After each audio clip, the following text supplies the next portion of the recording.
This is Newsroom. Hello and welcome once again from Johannesburg in South Africa. I'm Evan Jensen. This show is live. It's broadcast from our studios here in Auckland Park. We're also streaming live on YouTube right now, but the whole show is always available on demand on our YouTube channel. Today, we look back at the on-air mugging of colleague and our contributing editor here at SABC News, Vuyo Mvoko. We'll also cross to Parliament thereafter, ahead of the much-anticipated question and answer session with President Jacob Zuma later today.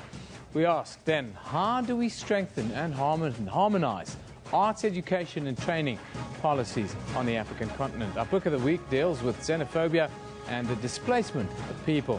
And we close with some cricket ahead of the Proteas Crucial World Cup match tomorrow. But first, here is the morning's news with Anine Dormal.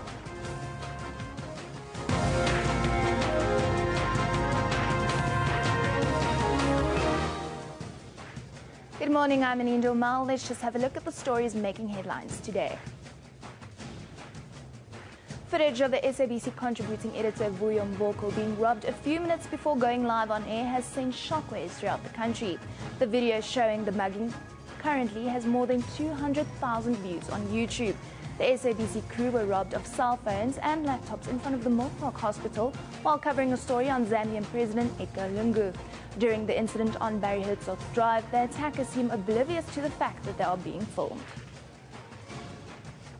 Last night, when the incident happened, after receiving the call from the SABC, we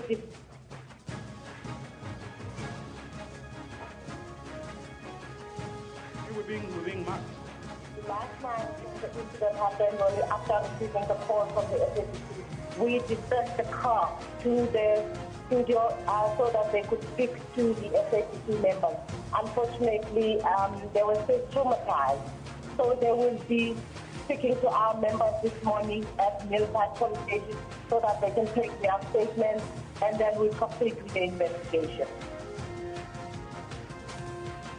President Jacob Zuma's scheduled question and answer session in the National Assembly could turn into a lively debate. Zuma will answer questions in his first oral reply session for the year later today. Parliament has released a list of 6 questions the President will answer. 2 come from the African National Congress. The DA, EFF, Inkatha Freedom Party and National Freedom Party will have 1 question each answered. There has been outrage over the killing of musician Nkululeko Flaba Habedi.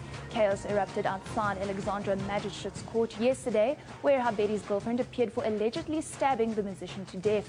Community members clashed with the suspect's relative outside of the court following her appearance. Habedi was stabbed in the heart in his Alexandra home in the early hours of Monday morning. We're not sure exactly who said what to who, whatever, but I mean, it was any sort of lovers quarrel as usual. We need justice. She must rot in jail. That's what we need. At least 34 people have been killed by a teenage suicide bomber at a crowded market in the northeastern Nigerian city of Maiduguri. The blast by a female teenager occurred in the market near the old cinema late yesterday. No group has claimed responsibility for the bombing, but it bears the hallmarks of Nigeria's extremist group Boko Haram. The Maiduguri market is where suicide bombers detonated explosives that killed 54 people on Saturday. And in cricket, quarter-final bound Sri Lanka won the toss and elected to bat first against Scotland in their Cricket World Cup Pool A match a bit earlier. I'll leave you now with Evan, who will hopefully give you the latest score update there.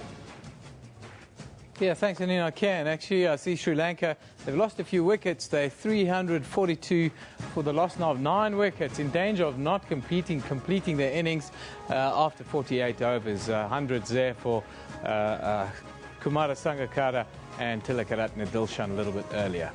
Now, the story that's the main one in the news today. Crime in Johannesburg played itself out in full view of the country last night when a SABC News team was mugged at gunpoint a few minutes before they went live on air. This is what happened.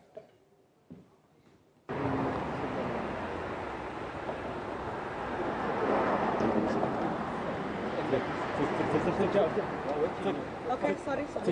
Give me.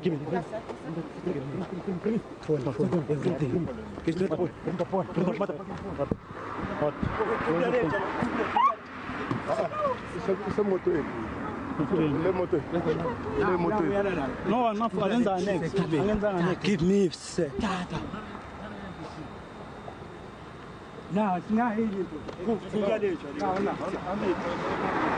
Yeah?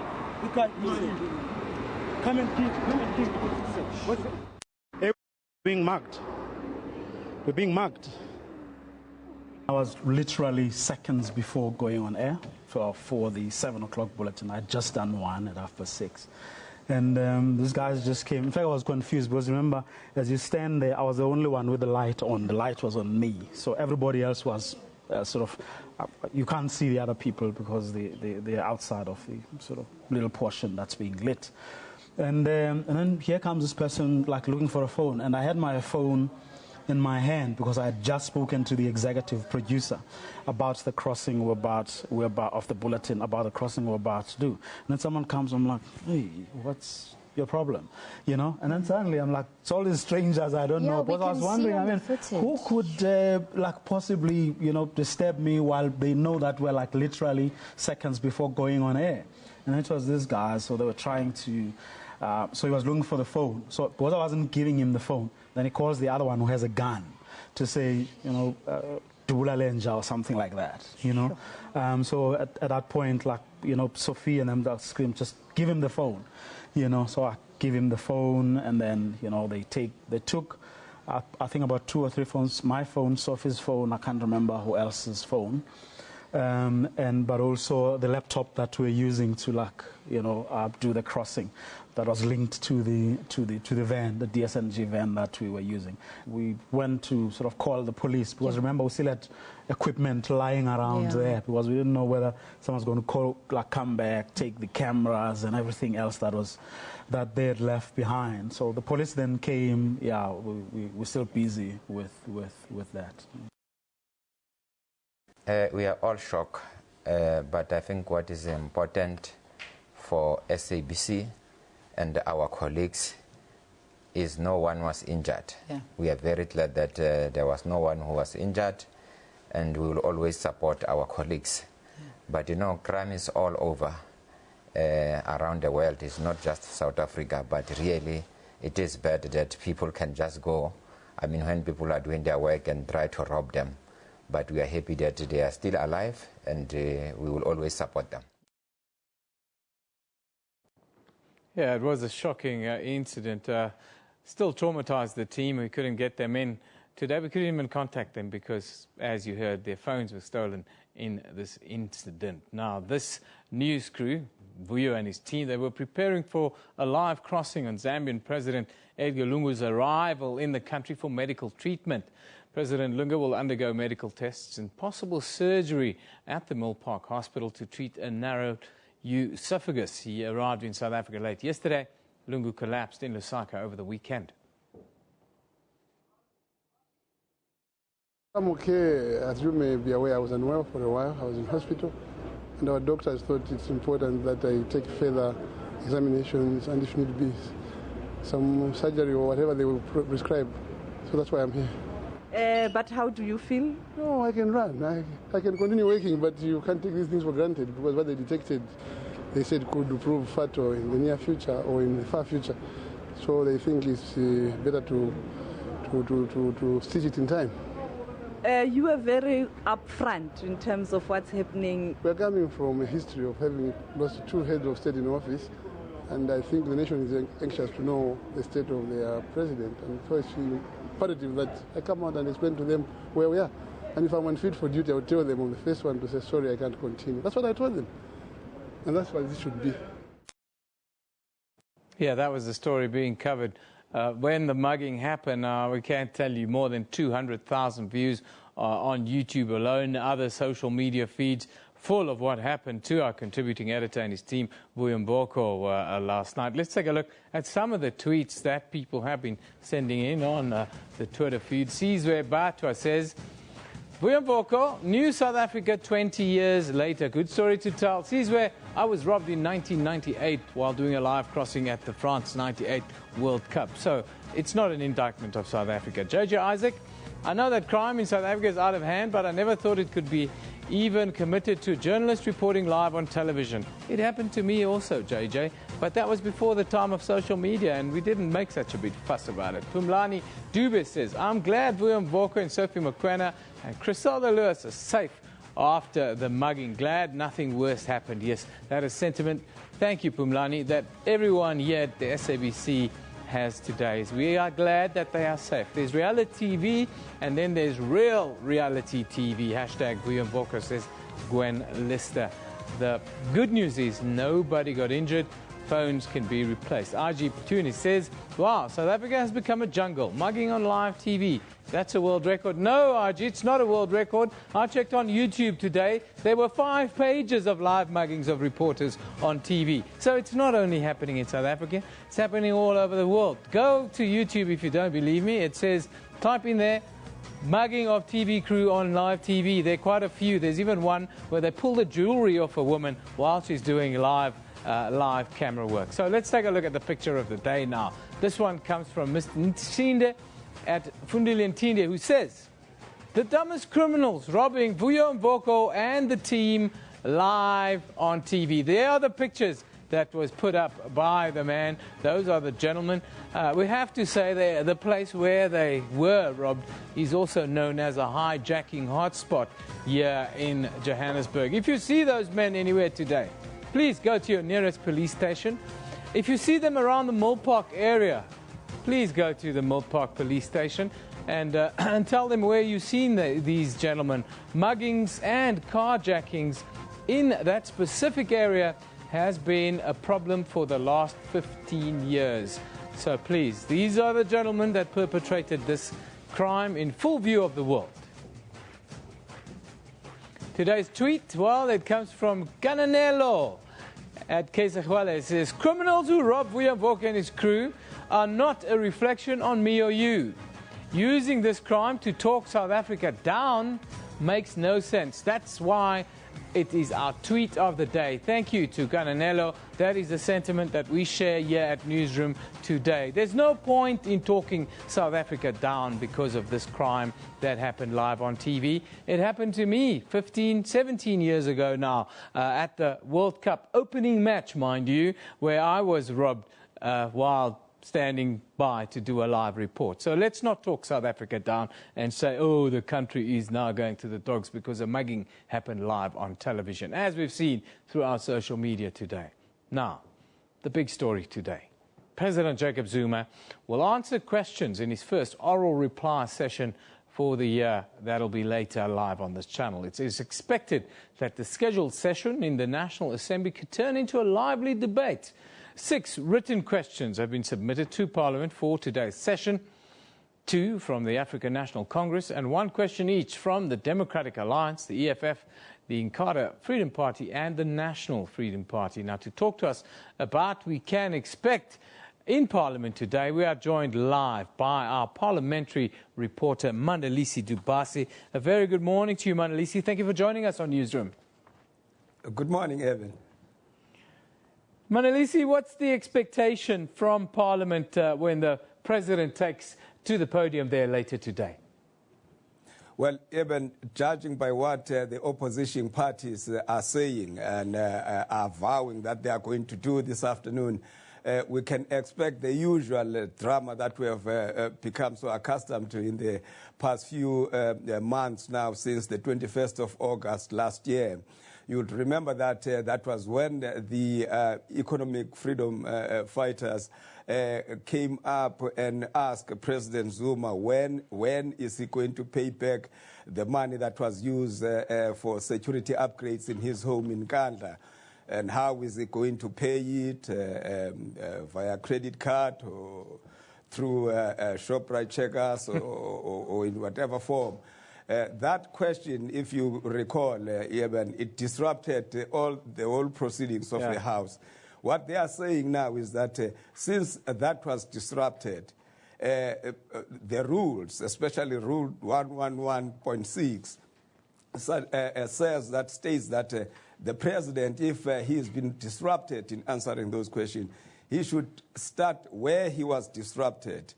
Before proceeding with the new questions, which are today in the order paper, which means then that they are going to ask him to start from where he ended to say when is he going to pay back the money. But besides the EFF, General Bantu Lumisa says that when these disruptions took place, he was on the podium. It was his chance to speak. And he says that he expects that the speaker is going to afford him that opportunity to conclude his own questions to the president. Now, Mandalisi, the president, during the SONA debate, showed himself to be very statesmanlike in his response. Is that the same tone that you expect from the president when he takes to the podium today, and he will face obvious animosity from the benches? I hope so, Evan, but you must remember that this is a very totally different situation that will be happening today, because the State of the Nation address, it was his time to respond. So, I mean, it would have been unwise for opposition parties to interrupt him while he is responding. But today, since opposition parties have got the opportunity and a right to answer follow-up questions, we call them supplementary questions here in Parliament, they can interrupt him at any time on a point of order. If he seemed to be making long and winding responses, they can interrupt him at any time to want him to be straight to the point, which Mr. Ndlozi alluded to, that they would want the president to be direct and straight to the point in answering their questions today. So that itself, we can create a situation whereby most probably, the presiding officers might even decide to bring order, even, through bringing in the security services of Parliament. Mandalisi, you talk about that, and within that same context, has Parliament prepared itself any differently for today's session, beefing up security maybe? Well, but honestly speaking, I'm sure they did. They prepared themselves, I'm sure. But, I mean, they are not saying it. I mean, you'd recall that this whole thing about bringing security into Parliament caused a lot of controversy previously. And it is still a matter of debate or context in the courts. So I'm not sure. I don't think Parliament can openly say, we are prepared for you in terms of bringing the security in Parliament. But obviously, today anything can happen. I mean, if what opposition parties, if we can go with what opposition parties have been saying, then we can expect anything, and I'm sure Parliament would be ready for any action.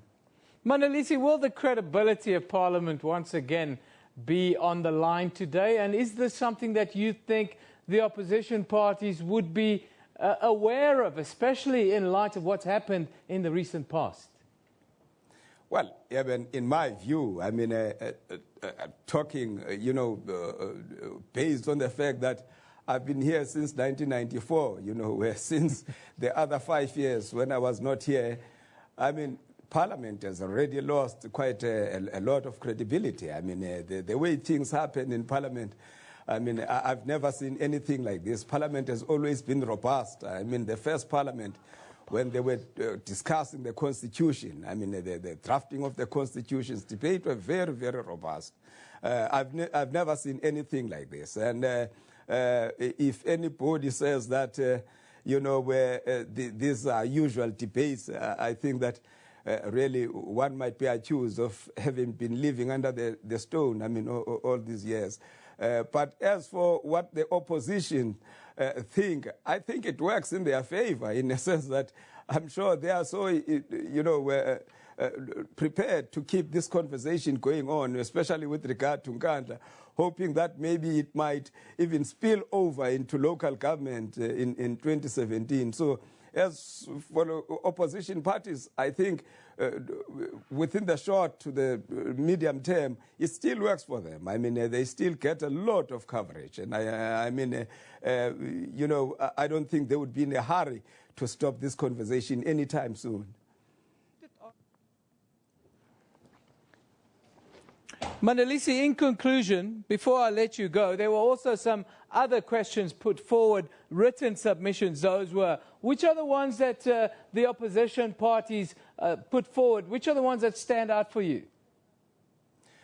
Well, I think the question from the from the EFF about the issue of the hawks. I mean, you know, even that even today we still have this controversy around the hawks. We don't know what is happening with Mr. Dramat. Is he gone? Is Mr. Ntlebeza full-time now, or is he still acting? There's still uncertainty around the issue of the hawks. And I mean, you would agree that this is one of the most important institutions that we have. And I'm sure that that question, you know, in particular, will be one of the questions which even many other political parties would be very much interested in. Well, there are others about traditional leaders, of course, parties like the IFP, I'm sure they will be extremely interested on that one. But, I mean, specifically, you know, the issue about the hawks, I think is really going to give us quite some very nice viewership since we will be taking this live.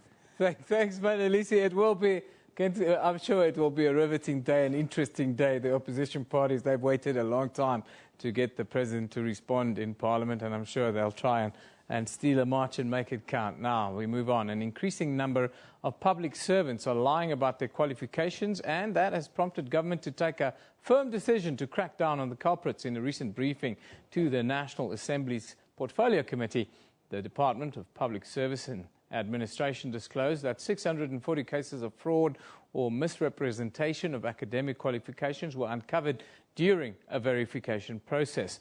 The disclosure follows a raft of revelations in recent months about public figures who've been caught misrepresenting their academic qualifications. More than 40% unemployed South Africans are said to be desperate for work, and each vacant position is heavily contested. As a result, the falsification of qualifications and experience in South Africa stands at epidemic proportions. Now, we are joined from Pretoria by the media officer of the Department of Higher Education and Training, Kanye Mkwanyana. Very good morning to you, sir. Thank you for joining us. Greetings to you and to the viewers. Can you tell us where are we with this process of verification of qualification amongst civil servants especially? Well, the process is underway. South African Qualifications Authority is leading that process. By this time, they are concluding a report to tell us exactly the percentage of the public servant that they've covered. I must say that also because the Minister of Higher Education and Training instructed them to start with his own department. There's strides also in terms of that. And we think that possibly they should, by the end of the year or so, having concluded so that we get a fuller account in terms of where are we faring in terms of the public servants who might be in the service of government without the required required qualifications. Yeah. So it's quite an intense and exhaustive process, but they are quite moving quite well in terms of that. Last week we had one of our experts tell us that they believe 1 in 3 of every higher education qualification in South Africa is falsified. Do you believe at the department that it is this rife and that problematic? Well, we may not be that definitive in terms, but the revelations that are coming quite across, they are quite a worry to us as Higher Education and Training Department. That's why the Minister instructed the department together with SACA to develop the National Register, where we will able to register, or you may call it, it's a blacklist, black book register, where all those who will be found to be having fake qualifications or who have misrepresented their qualifications in various areas will be listed. So that register will give us the totality, the total account of the severity of this particular practice. And the minister has made a call even to the private sector that it can't be the government alone that is undertaking this exercise. Companies too must do a verification process, must audit the qualification of their employees, starting at an executive level up to the bottom level, so that we have a total picture, a fuller account of the sketch of this in this country, so that we deal with it decisively, because we have a responsibility to protect the integrity of our qualifications, the integrity of our post-school education qualification in this country, their prestige in terms of their international standards. So we will have that fuller account of the deep-seatedness of this. Once we complete that register, we start to have submissions coming from different companies, government institutions, statutory bodies submitting those names of people who are in possession of this fake qualification. So I must say that in addition to that, we are also on a serious fight against bogus colleges in this country, which are a contributory factor to this, because some of the people enroll to these colleges, to these private institutions, without knowing that they are actually providing fake qualifications. So by the end of the process, after 3 years or 2 years, they realize that they are in possession of what is not recognized. So it's a total package of our fight in terms of dealing with this thing as a national problem. I thank you for clearing it up for us today and telling us what will be happening with fake qualifications across the public service here in South Africa. That was the spokesperson for the Department of Higher Education and Training, Kaya Nkwanyana, talking to us live from Pretoria. Let's take a quick look at what's happening elsewhere in the world. In Europe, The Times. Jeremy Clarkson has been suspended by the BBC. Do we have that? After a fracas with a producer. And this weekend's episode of Top Gear will then not be broadcast. That's the view of the corporation. They announced that yesterday. Then we move to China. The South China Morning Post today is launching a Hong Kong office as the US social media giant attempts to court Chinese firms, even though its website has been blocked on the mainland since 2009. In Australia, the Australian reports that the UN's conclusion that Australia exposes asylum seekers to torture or inhumane treatment was reached after accepting the claims of activists without hearings or independent investigation of the facts, and was based on the lack of detailed rebuttal from the government. Let's take a look now what's happening across South Africa today. This is our diary. Start in White River, where the Minister of Environmental Affairs, Edna Molewa, is speaking at the final day of the National Waste Management Summit at the Ingwanyama Conference and Sports Resort. Here in Johannesburg, Roodepoort Magistrates Court, a 16-year-old boy is expected to appear for allegedly killing his 76-year-old grandmother with a sword. Last year, the accused was assessed by a panel of experts before appearing in court. And we stay in Johannesburg. A Somali shop owner is expected to appear at the Protea Magistrates Court for allegedly shooting dead a Soweto teenager in Snake Park during the looting of foreign-owned shops in January. This is Newsroom. We'll be back with you after a short break.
Welcome back. This is Newsroom. How do we strengthen and harmonise arts education and training policies in Africa? Well, this is what the new partnership for Africa's Development Agency and the Department of Arts and Culture will be looking at over the next few days. Africa's first ever SADC regional conference on arts education with an aim to later convene a continental conference gets underway today in Newtown. And to tell us more, well, we are joined by the Deputy Minister of Arts and Culture, Ms. Rejoice Mabudafasi. A very good morning to you, man. Thank you for joining us. I understand that you have to get to Newtown to try and get this conference underway, and thank you for joining us anyhow. Yes, and thanks for inviting us. Yes, our conference, as you know, the NEPAD, firstly, I must say that we've got a memorandum of understanding with the Department of Education. We do it in partnership. And we want to, this is about the advocacy for the arts education policy. We are going to be doing the policy framework to strengthen and also harmonize the education in arts in Africa. Remember in 2010 in Seoul, when we were there, I was there, but I was not in this portfolio, where we found that all regions had presentations, but Africa didn't have because we didn't have. And so our multilateral issues are very fragmented. Now we want to bring it together so that out of this, we must be ready for the third World Conference on arts and on arts, so that we have got something also to bring to the table. Our aim is that this is a SADC one, but our intention is that we do the whole of Africa, so that we go with one position, although it will vary according to countries. You know, each country has to address its own thing. We are being informed about by our white paper in South Africa, which was there in 1996, and we would like that our children, they know the history of the past, and then also the present. They must be able to analyze the present and then plan for the future. Now, arts is really something that, it's a language that Africa understands. It's very close to our hearts and to our souls on the continent. But we also have to reach targets within this scenario. Where are we when we talk the Millennium Developmental Goals? Where are we with regards to that? Are you happy with the progress we're making? Yes, we have developed the Mzansi Golden Economy. That is the one that gives us the space that we're able to be there. And with that one, it addresses the issues, socio-economic issues. So, which means that we are going to advance by by the time that is being set, we'll be able to be there. The Mzansi Golden Economy is giving chance and opportunities for people, you know, to be entrepreneurs, and also they've got such a lot of creative issues that they're doing that will be able to take them out of poverty. And our people are very innovative, they are very creative, they just needed a chance and then the support from us as government. Ma'am, I would love to talk longer with you, but I understand that you have a tight schedule this morning and you have to get to the conference, because after all it is something that you've worked very hard to put together. Thank you for joining us this morning, and hopefully after the conference we can have, an extended conversation on this. Yes, and they will tell you the outcomes of the conference. Fantastic. I thank you for coming in and joining us today. That is our Deputy Minister of Arts and Culture, Ms. Rejoice Mabudafasi. She joined us live. Yes, she's on her way to Newtown to go and get this important conference underway. But let's have a look at some of your views on our feeds on social media. John Omar Mugabe says institutional discontinuity. AUC and NEPAD standing by as Africa's freedom to innovate is increasingly eroded. Water land ecosystems say we need to better understand the dynamics of implementing climate-smart agriculture, power relations, culture via Martin Bwalya, talking about NEPAD. Edward Pace says NEPAD, the study of domestic resource mobilization in Africa, is underway. Remittances are part of it, he talks about. Let's now take a look at what's happening on our Facebook page here at Newsroom. Zambian President Edgar Lungu, of course, he's been admitted to Johannesburg's Mill Park Hospital. That is right across the road here from us at the SABC, to undergo possible surgery for a blocked windpipe after he collapsed on Sunday while attending an International Women's Day event in Lusaka. Then a scheduled question and answer session in the National Assembly today could turn into a lively debate. President Jacob Zuma will answer questions in his first oral reply session this year. Then there's more on the suspected female suicide bomber that, well, killed at least 12 people yesterday in the capital of Nigeria's Borno state. Just 3 days ago, more than 50 people were killed in a multiple bomb attack in the city.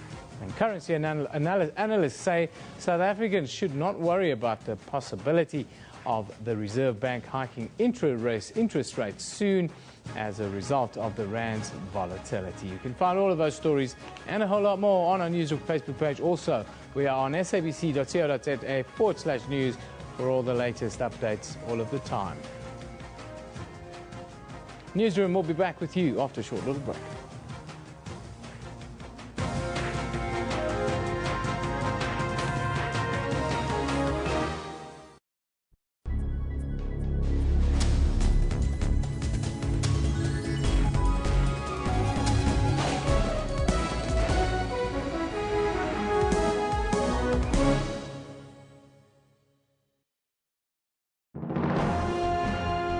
Zoom into Africa.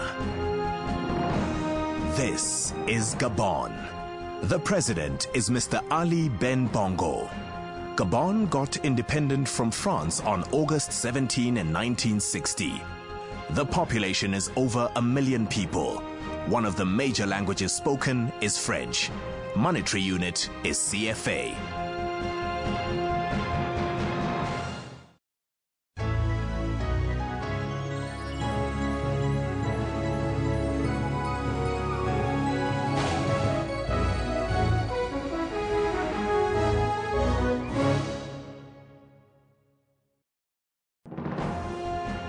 Zoom into Africa.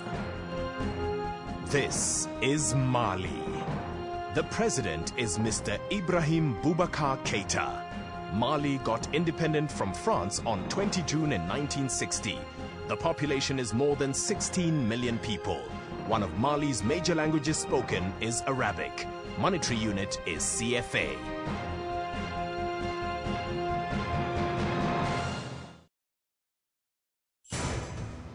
This week we are taking you around the continent, telling you stories about what makes Africa, Africa. We now head to the Kenyan coast, where we meet a man using needles to fight a growing drug culture.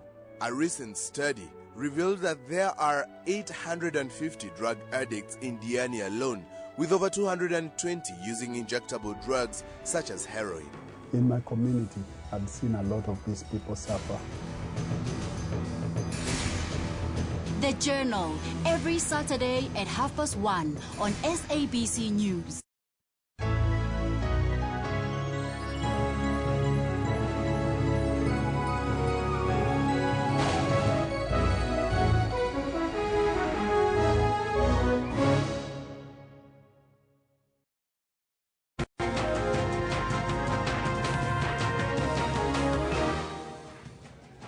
Welcome back. You're watching Newsroom on SABC News. Let's just have a look at the stories making headlines today. Footage of SABC contributing editor Vuyo Mvoko being robbed a few minutes before going live on air has sent shockwaves throughout the country. The video showing the mugging on Barry Habsog Drive has been viewed more than 200,000 times on YouTube since it was posted last night. The SABC crew were robbed of cell phones and laptops in front of the Mill Park Hospital while covering a story on Zambian President Edgar Lungu. Police say an investigation will get underway as soon as the crew members give their statements on what happened to police this morning. President Jacob Zuma's scheduled question and answer session in the National Assembly could turn into a lively debate. Zuma will answer questions in his first oral reply session for the year later today. Parliament has released a list of 6 questions the President will have to answer. At least 34 people have been killed by a teenage suicide bomber at a crowded market in the northeastern Nigerian city of Maiduguri. The blast by a female teenager occurred in the market near the old cinema late yesterday. No group has claimed responsibility for the bombing, but it bears the hallmarks of Nigeria's extremist group Boko Haram.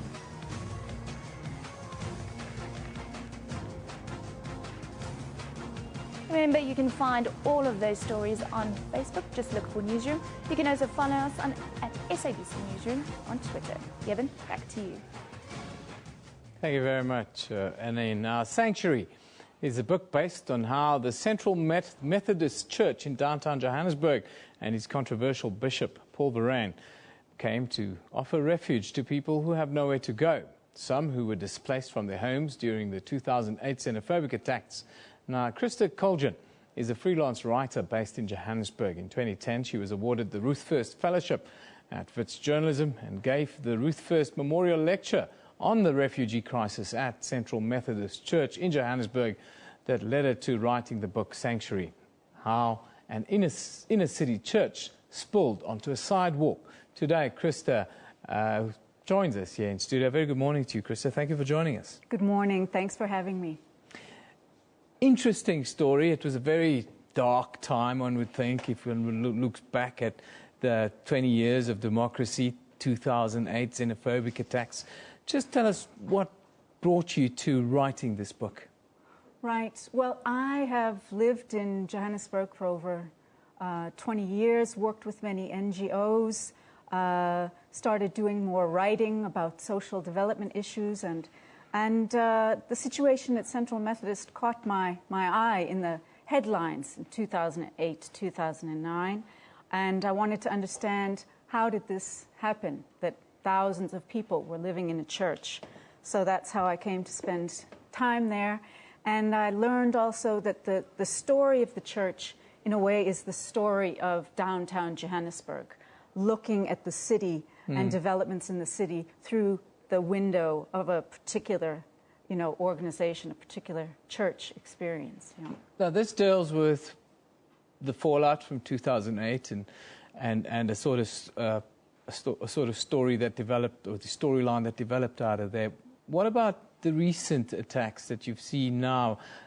In your mind, are we serious about this problem? And are we putting enough in place to deal with it here in South Africa? I think there's the misperception that perhaps issues and anger and frustration against foreign nationals was set aside after 2008, and that's not the case. It's an ongoing issue in the country. And so with the, rising again in these last weeks, people have been reminded of 2008. And I don't think there's enough being said by leadership in the country. It would be important to step up and speak out about what's happening and speak out against the violence, and especially for city leadership, police, to say this is not what we want to have carry on. It's unacceptable. This, call it a scenario, for lack of a better word, that's played itself out in South Africa in the last decade almost now. Do you think it's changed the way that Africa views South Africa? Well, I think that there are a lot of people across the continent who still see South Africa, Johannesburg, as the city of gold, the city of opportunity. And so even though the word may get back to them that that there isn't necessarily going to be a warm welcome, that people still see South Africa and Johannesburg as being a better option than the situation they had left at home. Many people are leaving, very difficult circumstances in their home country. The book itself, Sanctuary, it says the name says it all. It was a sanctuary for those that were displaced at that time. These people, do they still yearn to go back to where they lived? Do they still feel that connection? Yes, and I must say that Sanctuary is a story not only of foreign nationals who found their way to Central Methodist Church, but also South Africans. There are, you know, significant number of South Africans who were homeless in the city, turned to the church for refuge and help, and not only accommodation. For the 14 years that Central Methodist provided its refuge, its refugee ministry, it didn't only offer housing. Every Friday night, people came together at a Friday night refugee meeting, got information about health services, information about training, information about job opportunities. It was provided, although, you know, not always, you know, without difficulty, provided a sense of community to many people who did not have that in the city. You talk about this church being a kind of microcosm of the city itself. What do you mean when you say that? Well, I say that by looking at the story and the people that have come through Central Methodist over the last 3, even 4 decades, we get a picture of how downtown Johannesburg has changed. In the 1970s, the congregation at Central Methodist was a 100% white congregation. And that started to change. We follow the story of Lindy Mjeza, who came into the city, the first black member of the congregation, who couldn't find a place to have lunch at a restaurant in downtown Joburg. So we then follow, you know, in the 80s, people sought refuge at the church. People were working at unions and anti-apartheid organizations. In the 90s, Reverend Mvume Dandala worked a lot with people in the hostels in the city when there was ANC, IFP violence and tension in the city. Yeah. And that brought us up to the 2000s, in which issues around housing, the gap between rich and poor, and xenophobia were issues. So in that way, I see the story as telling the story of downtown Johannesburg. The Bishop, Paul Verheyen, is seen as controversial. Tell me about this man and his mission. Right. Well, the church and Paul Verheyen really established or offered the accommodation, opened the doors to the homeless in 2001. He had joined the church as the leader of the church in 1997. So over the years, over the 14 years that Paul Verheyen offered housing in the church, it was often very controversial. Wasn't always smooth. A lot of the congregation members were not happy with that. The building took a beating in the process. Difficult issues come up when you have thousands of people living in a confined space. But Paul Verheyen, I believe that he felt that he wanted to do what would Jesus have done, and he followed that in terms of never turning anyone away. Well, thank you for joining us today. This is the book. It's called Sanctuary. You can find it in all good bookshops around South Africa. It's a fantastic story of a very difficult, dark patch in the history of South Africa. Thanks for joining us, Krista. Thanks for having me. Is the author of Sanctuary. Now, the South African cricket team has licked its wounds after the defeat to Pakistan and will hope to have regained its mojo in the New Zealand capital, Wellington. They play the United Arab Emirates in a final group match tomorrow. I think it is important for us to lick our wounds now, coming from Auckland. This sort of, 2 days to reflect and, really to pick yourself up. We had a very good team meeting this morning, to move forward and, to discuss where we went wrong in Auckland. And, hopefully this morning in training we can, improve on those sort of things and play a solid game come Thursday and then move into the quarterfinals. Well, I've just been joined by two men who need very little introduction. They've run across from the other studio to be here. Ed Rainsford is a former Zimbabwean Test cricketer, and then one of the great opening batsmen of the modern era here in South Africa, Alvaro Peterson. Morning, gentlemen. Thanks for joining us. Thank you. Nice to be here. Early mornings getting to you yet? Not yet? Not yet. I think Ed might feel different about it. I'm good to go. You're good to go. Now, Ed, I know there's a game on and all the like, but here in South Africa, we're focusing on tomorrow. Sri Lanka, do you think we should be okay with playing Sri Lanka at the Sydney Cricket Ground, where it's going to turn a little bit? Well, I don't think turn is going to be the major factor. The major factor is going to be Kumar Sangakkara, the form that he's in, the form Dilshan's in. Those are going to be the main concerns, because if they put enough runs on the board, that's pressure on the South African batsmen to chase however South Africa then go into that game.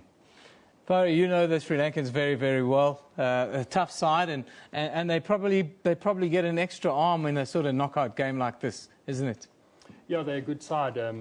What we've seen from Sri Lanka is that they bat quite low down. They've got good players, and you know the form that some of their players are in is obviously good. They've got a good mix in terms of their bowling.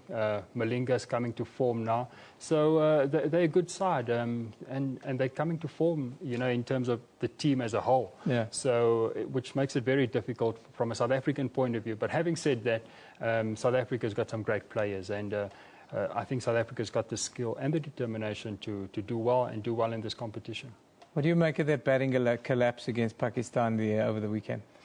I think Pakistan bowled really well. I think there could have been better shot selections from the South African batsmen, but it's not a do-or-die scenario. So South Africa will qualify. The most likely play Sri Lanka, and then from there, once that coin is tossed, then we'll see how South Africa take it. Well, Vara, are you worried about us chasing totals? Any totals, it seems, at the moment?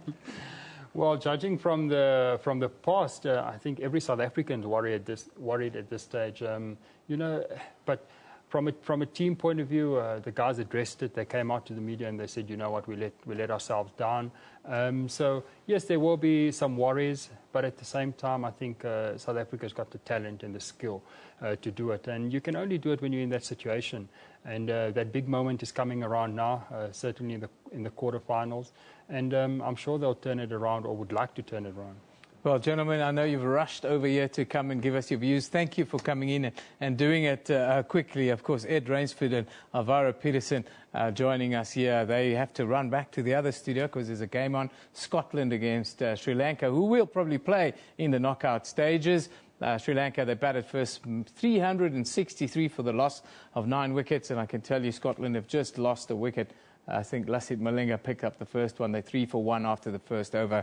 Should be a tough day at the office for the Scots there. And if Sri Lanka win here, it's pretty much odds on for us to face them in the first knockout game. Thank you very much again to the gentlemen for joining us. Newsroom is broadcast live from our studios in Auckland Park, Johannesburg, every weekday morning between 9 and 10 a.m. The show repeats at 2 in the afternoon with a rebroadcast then at 5 a.m. the following day. We're also live on YouTube, and the whole show is available on demand on YouTube as well. This is SABC News. You've been watching Newsroom. We love it in the morning.